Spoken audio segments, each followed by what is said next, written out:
Hi, it's Alegre with your dose of modern life, healthier, easier, more fun. On today's show, I'm going to talk about politeness because you know what? The world needs more of it.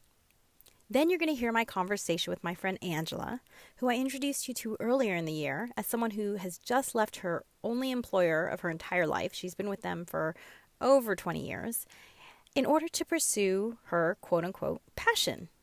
But how do you find your passion? Hear her answer then. And then I'm going to give you a quick fun tip on spring and how to bring more healthy foods into your life. All this and more after this brief musical interlude. See you after the tunes.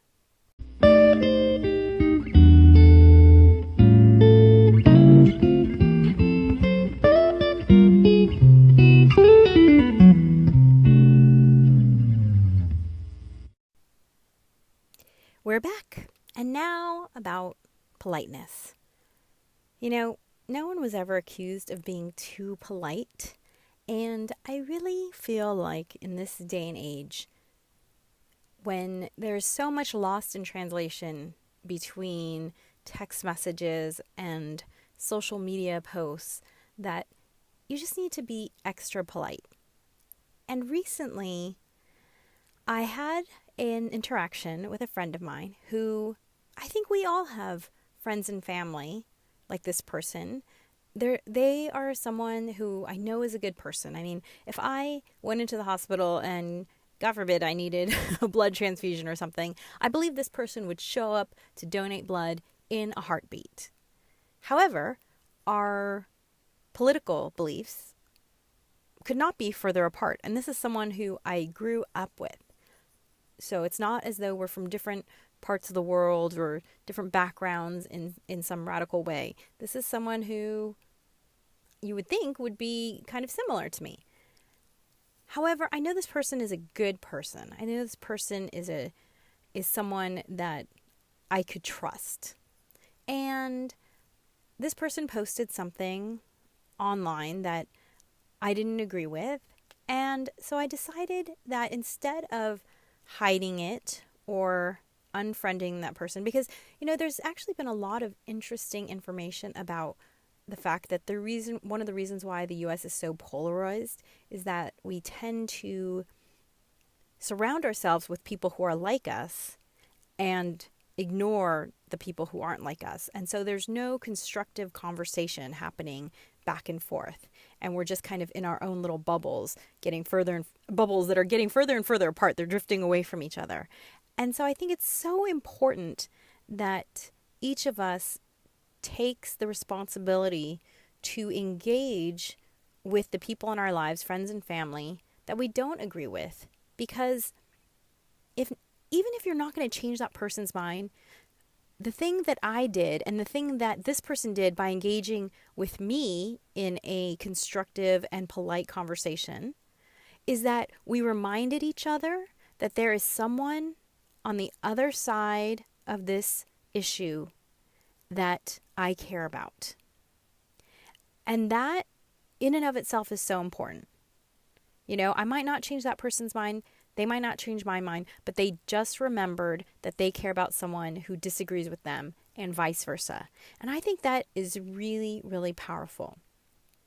So take the time to engage the people that you know who don't agree with you, if for no other reason than to remind them of the fact that you're a person and that they care about you. But it is important to do it with politeness. It can be really fun to be sarcastic and witty and come up with a good zinger in social media, but that good feeling lasts for a second, and the potential harm it can do can resonate far beyond that post. You can really alienate somebody. And so when you do engage in these conversations, just take the extra time to think about your word choice and maybe even say thank you for engaging in this conversation with me. I think this is very helpful, to show gratitude to that person, because that will just make them feel really good and make them feel really open to continuing this dialogue in a meaningful way. So be polite, engage people that you know, And hopefully, in doing so, we can help to bring these bubbles back together. Because right now, they just feel so far apart that it's a little disconcerting. So I'm doing my part to bring these bubbles together, and hopefully I've inspired you to do your part as well. After this, hear the conversation with my friend Angela, who is in search of her professional passion after 20 years with the same employer.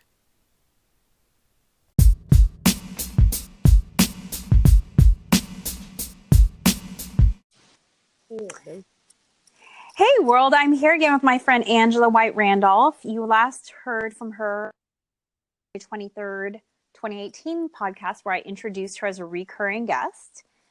Hey Angela. Hello, Alegre. So I promised the listeners that we would talk about your decision to leave the only company, the only job you've ever had. Well, not only job, because your job changed a lot over the years, right? Right. But the only employer, Right. I should say, you've ever had. And so, yeah, so tell us a bit about this. This just happened, what, 2 months ago, 6 weeks ago? Really recently. Yeah, as of December 31st, that was 2017 was my last official day as an employee. And so go for it. Go Tell me ahead. about it. Yeah, so I mean, what brings you to that point where you decide, hey, it's time to do something different? But if you step back just for a moment, there was a time where I thought, hey, this is exactly what I do, I think, for the rest of my life. Then there was a time mid-career where I thought, there must be more. What's my purpose in life? And then I did a little soul searching, worked with an executive coach, worked with a life coach, did all of that fun stuff, and spent Lord knows how much money in that arena, Mm-hmm. only to figure out that there were underlying themes and threads that have been in my life that I've always wanted to pursue and explore. And then had an opportunity with my former company. They were doing some reorganization, downsizing a bit, sort of right sizing for opportunities. And I had the opportunity to leave with a package and had been there long enough to retire. So I was like, you know what? It's time to do it and do my own thing and sort of bet on myself. So tell me about these reoccurring themes that you mentioned. I think you said there were a few things that you had been interested in ongoing. And I think you even tried feeding those interests within your employer's environment, right? Precisely. Yeah. So the three areas that I found myself sort of coming back to was this idea of sort of empowering others. And that could look like many things, and we'll chat about that. And then there was this piece simply around, utilizing your business acumen or your business skills, which I was utilizing on a daily basis in my company, obviously. And then there was this piece that was really cross-cultural, and it really, as I began to sort of pull back the onions on that, it became more about this inclusivity piece and cultures really being able to coexist in the same space, not just existing from a diversity standpoint, but actually a real inclusion standpoint. So there's an inclusion piece, there's this piece about helping and empowering others, whether it's teaching, coaching, or consulting. And then this piece about having this knowledge and understanding of business, business practices, business processes, be able to move things forward and to get stuff done. And those are the sort of the three things that kept coming back up. I tried to feed them in multiple ways within the organization, and happy to expound on that further if you would like. Well, there was one that really caught my attention. So I know as a woman and as a minority, you were asked to look at how the company was doing with regards to its environment of inclusion. And there was a really interesting takeaway that you mentioned, which hopefully you'll get to, and if not, I'll point it out. But Can you tell us a little bit Sure. about that experience? Yeah. So over the time, the company I'd been engaged in different sort of diversity initiatives or trying to sort of understand diversity and inclusion a little bit more. But within the last, I would say, 6 years of the company, I sort of was full sort of center in that space. So I was the director of Hispanic marketing, so responsible for that for multiple brands, working um, across our brands, looking across our disease states. And with that, I Wait, began can we to, clarify one thing, just since this is radio and people can't see you? Now, yeah. so even Oh, though you yeah, were maybe in we charge, should. even though you were in charge of Hispanic marketing, you're not Hispanic, That is correct. Not Latina. not Latina. And so just to clarify, because I don't really discuss it, I guess if you look at my picture and read between the lines, maybe you could figure out, what I am. But so I am a very mixed background, grew up in Los Angeles. Both of my parents were citizens of the US. I'm a citizen of the US, but I'm regularly asked, quote unquote, what are you? Which is really not a good way to ask that question. because the answer is I am a human, right? I mean, what are you? That's just a really, so if you're ever going to ask the question, because I have no problem answering it, because I understand that people are genuinely just curious, right, when they see me. Right. However, Right. if you're going to ask someone who looks unique that question, my preferred way of being asked it is, what are your ethnicities, or what's your ethnic background, or where did your ancestors come from, right? Don't Yeah. So, oh, go ahead, Alegre. Yeah, and by the way, just clarification, nationality has to do with where your passport's from, and my nationality is American.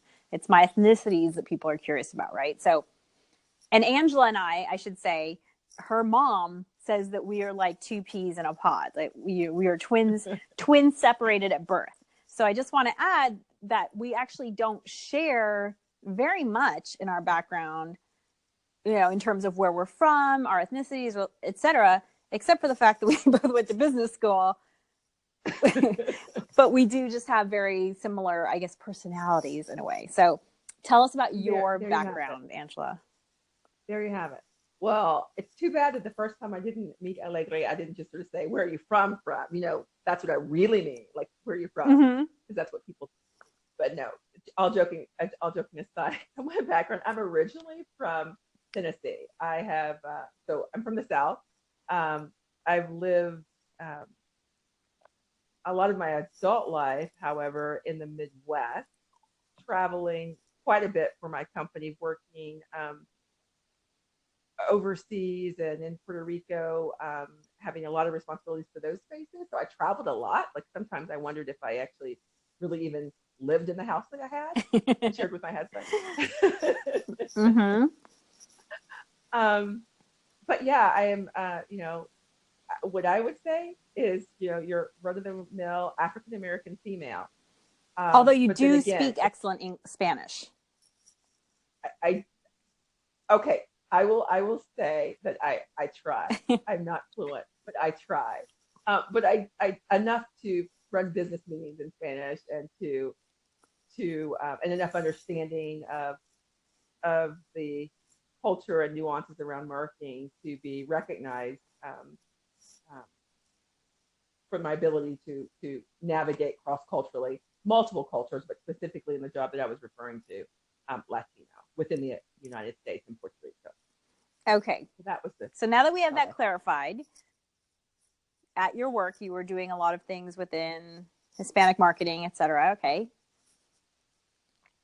Yeah, kind of worked there, and then I moved back into what they would say is sort of more, conventional marketing, where you're working on one specific product or one specific brand, and was looking for more, and then ended up getting engaged in some project work or initiatives across our organization to look at minorities and how the climate was within our organization, in our enterprise actually, for U.S. based minorities working in what we considered and what many people consider a sort of Midwestern um, culture that is predominantly male and white. And so I've navigated in that space for over 25 years and began doing a lot of project work in that space, which was fascinating because it sort of blended all the things that I had thought about in the past that were passion points and themes to the multicultural piece, to helping others, and understanding and empowering others um, to do more, to do better, and empower them, and then putting all the business pieces together. So that's where I really spent sort of the last year and a half of my time in my organization working. And you had a really interesting takeaway that was kind of frustrating for you, which was part of the reason why you felt so comfortable leaving, right? Which had to do with the fact that while your company was very good at recruiting and hiring a diverse workforce, the culture within the company wasn't good at nurturing and supporting that workforce. So people didn't necessarily stick around or weren't progressing, right? Precisely. So over time you start to, you don't see this stuff in the beginning, but then you see patterns, and like you see sort of a revolving door, where we were bringing in great stellar talent, diverse talent, diverse majority and minority talent actually, cream of the crop. But then you sort of see some of that more diverse talent that we ask to come in, and like, we want you for your the very fact that you're bringing something different, a different perspective. Mm-hmm. But yet the environment in which you ask that talent to operate, and I use this word when I was sharing internally in my organization at one point, that what is it that could be so toxic or so non-receptive, that talent that we fought really hard to bring in, to train and retain, can't necessarily survive, and definitely wasn't thriving necessarily to the same degree as their counterparts were in the organization. And so that to me was sort of this epiphany. There's got to be something more here. Well, I think that sounds so interesting and such a rich area for you to explore. So I just want to tell the listeners that what we're going to do is check in with Angela as she is figuring out what her new play is going to be in life in terms of pursuing her passions and making a career out of it. I think that's something that, men and women, at some point, we reach a point where we say, is this all there is just clocking in and out of work? I want to pursue my passions, but what does that look like? So we're going to follow Angela's journey. However, if you have questions for Angela related to, her personal experience or her professional experiences, you can go to my website, alegreramos.com/podcast, and you can read about Angela's background and the topics that she's happy to address in questions. And you can send us questions through iTunes or Google Play, however you listen to us. If you download the free Anchor FM app, you can also do a call-in where you leave a message and I can play it on the air, which is really cool. Or you can email us at hello@alegreramos.com. Now, one of the things that Angela asked when she agreed to be a recurring guest so graciously was that I help her with some things regarding, what was it that you wanted me to help you with, Angela? Yeah, so as I make this transition, sort of really follow those passions. Number one, there's so much that I could possibly do. So number one is focus. But in the focus piece, I also wanted to talk about, how do you develop that routine, that daily routine allows you to sort of get ahead step by step. And I've noticed, Alegre, in terms of, you're an entrepreneur and doing your own thing for quite some time and very successful at it. So how do you sort of allocate the appropriate amount of time, get on the right schedule, and really begin to so we will talk about those things on the air. Okay. Lucky you. So I'm going to be your guinea pig. Exactly. Actually, I'm doing a presentation. By the time this airs, it will have already passed, but I can always do it again on Getting stuff done. You know, how Yeah. when you're a solopreneur, which I heard a really interesting statistic about the fact that, 90% of small businesses are really solopreneurships, right? Which is a one-person business. Mm-hmm. Anyway, so we will talk about that next time with you on the air. Thanks, Angela. Excellent. Thank you. Coming up next, a fun tip for spring.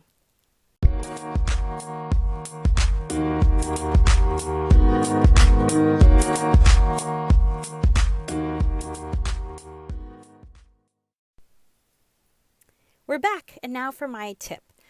So it's going to be spring soon, and in some parts of the country, it maybe already feels like spring, which means it's a great time to start thinking about planting an edible garden. Now, maybe you're thinking, I cannot plant a garden. I don't know the first thing about plants. Well, maybe you're intrigued or interested and you want to start out. A good place to start is with lettuces or greens like kale, or with herbs, because these are simple container plants, meaning you don't need to put these in the ground. You can actually have these on a windowsill. So if you have an apartment or a patio that has a window that gets some good light, you don't need actual dirt in the ground to have a garden. You might start seeing little potted plants at your grocery store or even your hardware store that you can pick up and then repot, or you can start from seed if you already have some plants and some dirt. But it's a really fun way to just grow something and eat something that you've grown. Now, if you start with herbs, just one word of warning. Mint is super easy to grow, but it will also take over the entire pot. So if you're going to have an herb pot, do not plant mint with anything else. Okay? But you could do a little mini herb pot with, say, cilantro and thyme and, just a few herbs in a little pot.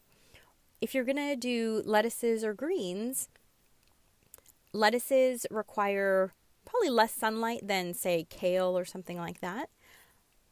So, whichever you prefer, try planting them. It's so much fun. It's so rewarding to eat something that you've actually planted. And it's a great way to get some nutrition into your life. And if you have kiddos are way more likely to eat food that they have been a party in growing than things that you've just bought at the grocery store. I know this from personal experience. My kiddo loves to pick leaves and eat them right away. She doesn't want to wash them off. I don't know why. She thinks that's fun. By the way, if you haven't checked them out yet, I have my first webinar up on Teachable. So if you go to alegreramos.teachable.com, you can see my free intro webinar and also my first webinar about cocktail party recipes that don't require any cooking is available. And you can become a student right away, or you can also find out about becoming a Patreon patron, because some of my rewards include access to my classes, my cooking classes, as a thank you gift for me. So thanks for tuning in today. If you thought my show was fun or useful, let me know by sending me a tip through Patreon at Patreon. That's patreon.com/Alegre Ramos, ALEGRERAMOS. I have great thank you gifts for my supporters, and I look forward to when I have 500 patrons and can hire an editor to help provide you with even more great content. You can subscribe to my podcast wherever you listen to podcasts, and please, please, please, leave a comment at iTunes or Google Play. It helps more than you know.